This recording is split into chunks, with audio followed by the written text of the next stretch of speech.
Hey, what's up, Jeremy? This is a quick demo video for you for your Batch 2 Raxus Starkiller.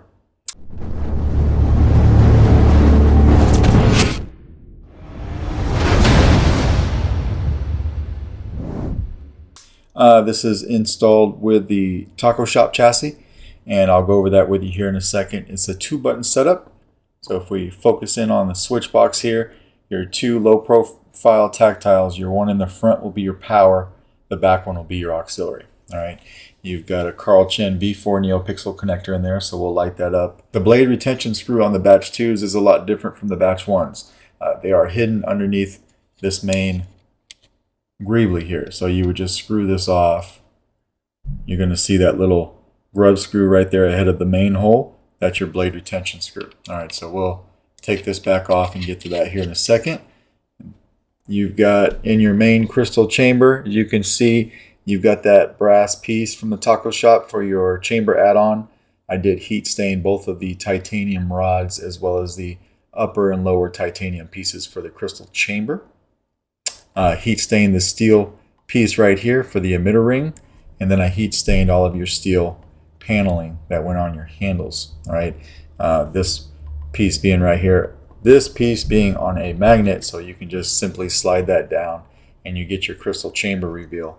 And then when you don't want to see that, you can just slide that back into place. These magnets are very strong, stronger than the first batch. The first batch magnets were fine, but these are very strong, so it holds up that panel very nicely. You won't ever have any issue. All right, and then you get to your chassis, just unscrew your handle. Everything's a tight fit. I did have to do some machining on these hilts to get this taco chassis to fit, because on the second batch they shortened up the handle a little bit right there.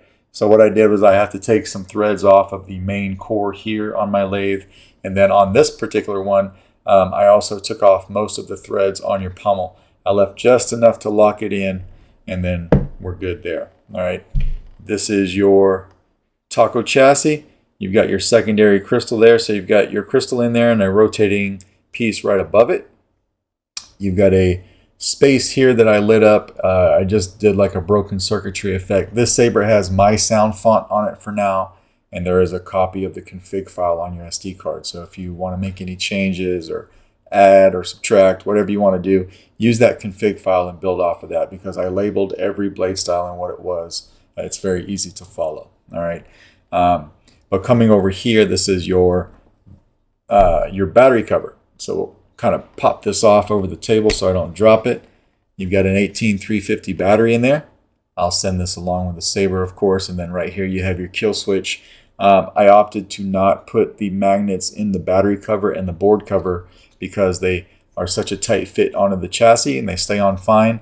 With the magnets inserted, I found out the hard way, they were just not fitting into the handle. So this snaps on here fine. It will never go anywhere, and of course this is accessible without having to remove the cover. All right, you've got a 28mm Smokers Outpost Elite speaker fully enclosed, and then up here you have your OLED screen right here and your board cover. So again, if you want to make any changes, just come over here, pop this off, and that's how you get to your Proffie board.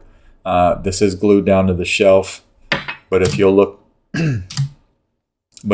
here, you've got access to your SD card and your micro USB. So you can do everything from right here. All right, and then again, when you're done, just snap this down into place. It is very important that you take the extra time to make sure that this is smashed down and locked in all the way.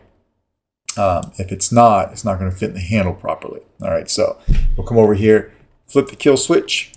You can see your crystal chamber going, and then your OLED screen over here. You've got my boot up. It just says Solo Sabers in Arabic, and then it goes to English. So I've got your crystal pulsing. I've got one pulsing and one doing a heartbeat until we turn it on. That's when your spinning piece comes into place, and then you can see that broken circuitry over here. Your crystal goes solid, but everything reacts to the auxiliary button being pressed.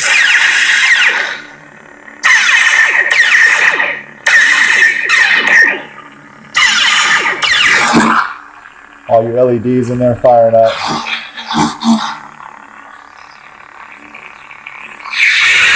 And this is your battery meter. This is a brand new battery, so when you get this, you'll probably want to take it out and give it a full charge. All right, so you've got twist off there. We'll come over here and put our handle on.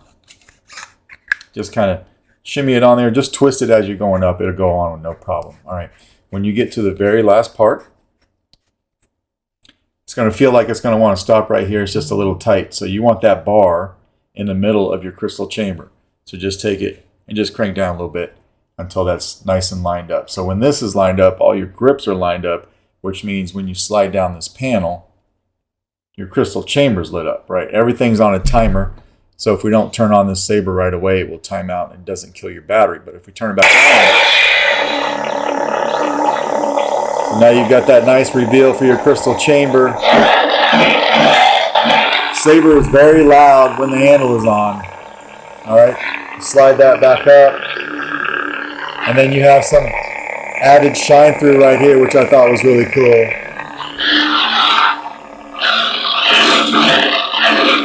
You can see your speaker right there. It's just pointing out. All the sound comes out the back. All right, let's throw a blade in this guy. This does take a 7/8 inch blade. I think you and I were talking about that the other day. So yeah, 7/8 inch blade. I typically recommend Bendu Armory, but you can get them these days pretty much from anywhere. All right, but I took that main greebly off. We're going to make sure this is backed out of the blade socket, which it is. So we can come over here and put our blade in. You could typically lock it down. I'm not going to lock it down here because my blade fits in here pretty snug, but you would want to lock down your blade retention screw. Screw this back on, hit power. Lights up a blade very nice. So you've got a nice red unstable here. It kind of matches your chassis. And I went white with the crystal just to give it some pop.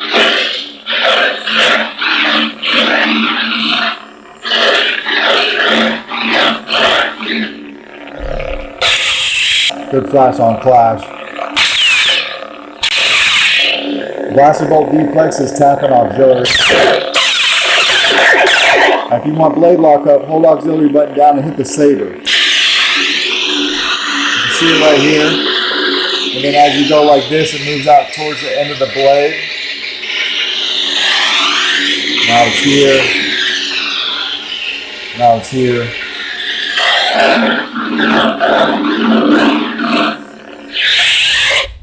Typically, if you had more than one sound font, you would just tap auxiliary to go to the next one. So, or to play your soundtrack, which this one has, do a long press on the power. Alright. Need one more long press to turn it off. It's just like a 1 second press. Alright, and then when you're done, if you tighten that up, don't forget to take this off, loosen up your grub screw, and then take your blade out. But since we didn't do it on this one, we just pull the blade. Alright. And then come over here and take the handle back off. And I'll show you that the kill switch is doing what it's supposed to do. So again, we'll turn this on. All right, come over here and flip our switch, and it kills power just like it should. So that is your Raxus. Let me know if you have any questions. I appreciate your patience. I know this was kind of a journey for this saber because you had ordered the chassis way before the saber came in, so we were just kind of waiting for the saber. But yeah, let me know if you have any questions, and if everything makes sense to you, I'll get this out in the mail to you by tomorrow. Thanks, Jeremy.